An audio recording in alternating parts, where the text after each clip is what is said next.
अपनी ज़िंदगी में मैं बहुत खुश हूँ क्योंकि मुझे अपने सपनों से ज़्यादा अपनों की फ़िक्र है और आपको भी अपने सपनों से ज़्यादा अपनों की फ़िक्र होनी चाहिए। पर होता क्या है, हम अपने सपनों को भी तो इसीलिए पूरा करना चाहते हैं ना, क्योंकि हमें अपनों की फ़िक्र होती है कि मैं अपने अपनों को बड़े घर ले जाऊँ, बड़ी गाड़ी में दिलवा दूँ, विदेश यात्रा करवा दूँ, किसी भी तरह अपनों का सपना पूरा करूँ। नमस्कार, सुस्वागतम, वेलकम, अभिनंदन। मैं हूँ आपके साथ आपकी अपनी होस्ट एंड दोस्त डॉक्टर वायरा की। आपका स्वागत अभिनंदन करती हूँ आपके, मेरे और माता रानी के इस खूबसूरत से YouTube चैनल पर। कैसा है मेरा संसार, आप दीन दुगनी रात चौगनी तरक्की करें, आपके जीवन में सब कुछ आपको मिले। प्रयास आप करें क्योंकि हमें मिल सब कुछ सकता है, लेकिन प्रयास नहीं करते, पॉजिटिव सोच नहीं रखते, पॉजिटिव बोलते नहीं हैं, लोगों से जलना शुरू कर देते हैं। और ओए होए, वाणी तो पता नहीं हम लोगों की क्या होती जा रही है। मीठा बोल, मीठा खा, मीठा पा, लेकिन मीठा बोले कौन? क्यों इतना गुस्सा आता है आपको? उस पर कंट्रोल करना बहुत ज़रूरी है। सब बड़ों को मेरा चरण स्पर्श और छोटों को एक जोरदार झटका और मेरे हम उम्र को मेरा राम राम नमस्कार। वास्तु के हिसाब से निर्माण कैसा होना चाहिए, घर बनाते वक्त किन बातों का खास ख्याल रखना चाहिए, लेकिन सबसे पहले बिलीव इन कर्मा।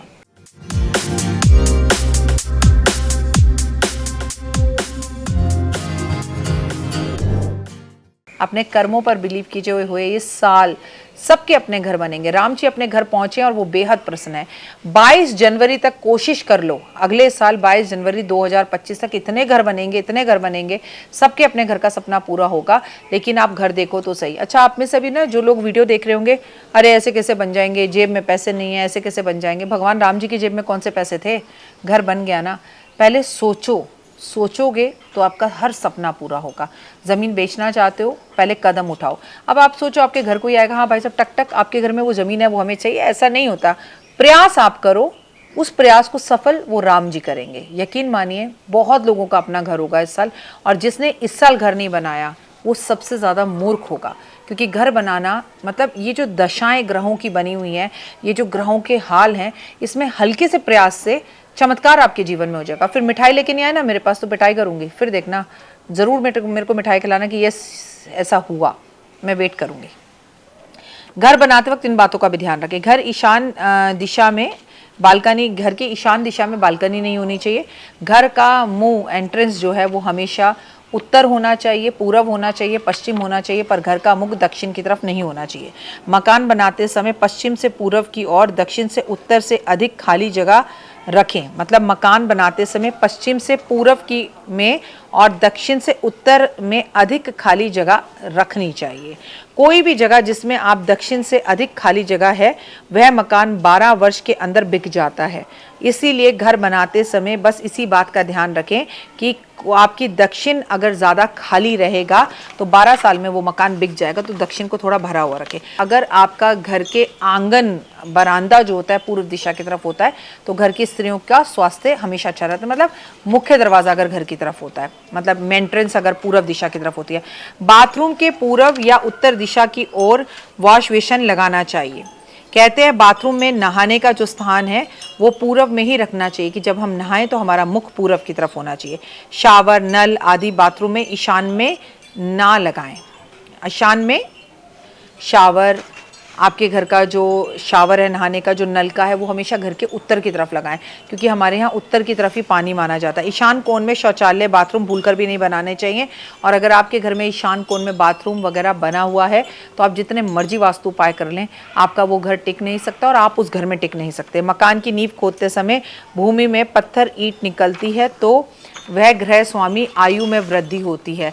अगर आप ज़मीन खोदते हैं, वहाँ से ईंटें निकलती हैं, वहाँ से अगर पत्थर निकलते हैं, तो ये एक अपने आप में बहुत अच्छा संकेत है। लेकिन जब भी आप अपने घर की जो भूमि है वो रखें, तो वहाँ एक बोरी कम से कम आप अपना मकान अगर आप बना रहे हैं तो उसमें गोमती चक्र डालें, उसमें कोड़ियाँ डालें, उसमें नाग नागिन का जोड़ा डालें, उसमें कम से कम 2 से 3 बोरी अभिमंत्रित पूजित पीली सरसों डालें। उसके अंदर बेहद ज़्यादा ज़रूरी है कि आप थोड़ा सा चांदी और सोने का टुकड़ा डालें। आप उसके अंदर दूध ज़रूर डलवाएं, दही, एक मटका लें, उसमें दूध हो गाय का, उसमें दही हो गाय का, उसमें शहद हो, उसमें चीनी हो, ऐसा एक मटका, और उसमें एक सोने का टुकड़ा डलवा दें। भाई जिनका अपना मकान बन रहा है, जो कोठी से ज़मीन से मकान को बनवा रहे हैं, उन्हें ये सब उपाय ज़रूर ज़रूर करने चाहिए। ऐसा करने से आप दिन दुगनी रात चौगनी तरक्की करते हैं। और मकान बनाने से पहले भूमि पूजन ज़रूर करना चाहिए। यदि नींव खोदते समय कोयल की हड्डी, लोहा आदि निकले तो वहाँ पर निर्माण टाल देना चाहिए। ऐसी जगह पे मकान नहीं बनवाना चाहिए। ईशान कोण में रसोई घर ना बनवाएं तो बेहतर होगा। अग्नि कोण में ही रसोई घर हमेशा बनवाना चाहिए। कहते हैं दक्षिण के द्वार, दक्षिण की तरफ अगर आपके घर का द्वार हो तो कई लोगों को तो मैंने देखा ये बहुत सूट करता है आपकी कुंडली के मुताबिक, लेकिन कई लोग बिल्कुल बर्बाद हो जाते हैं। उस घर में जाकर उनका सब कुछ खत्म हो जाता है। अगर आपका घर दक्षिण की तरफ है तो उसे अवॉइड करें। इस बात का भी ध्यान रखें कि कमरे आदि के दरवाजे जो है वो खुले और बड़े होने चाहिए। घर में 4 दीवारी होनी चाहिए और 4 दीवारी चकोर में नहीं, चकोर बनवाएं। ऐसा नहीं त्रिकोण में बनाएं। कई बार लोगों के घर में जो 4 दीवारी होती है ना, उसके अंदर एक 5वीं दीवार भी दिख जाती है, या खंबा दिख जाता है, या छोटा सा कट दिख जाता है, जो कि अपने आप में गलत होता है, वो ना करें। पूजा कक्ष में भगवान की प्रतिमा नहीं लगानी चाहिए। भगवान का मंदिर अपने घर में अलग जरूर बनवाना चाहिए। मकान निर्माण करने वाले को हमेशा अशोक की लकड़ी, चंदन की लकड़ी, देवदार की लकड़ी, शीशम की लकड़ी, सागवान की लकड़ी, नीम की लकड़ी, साल की लकड़ी, कटहल आदि की ही लकड़ियों का प्रयोग करना चाहिए। वास्तु के हिसाब से घर में जो पूजा घर है, वास्तु के अनुसार से पूजा घर अच्छा होना चाहिए, ज़रूर बनाना चाहिए। घर के एंट्रेंस में होना चाहिए। पूजा घर जो है आपके द्वार के पास हो, पूरब दिशा की तरफ हो। पूजा घर में हमेशा सफ़ेद रंग या हल्के रंग का प्रयोग करें।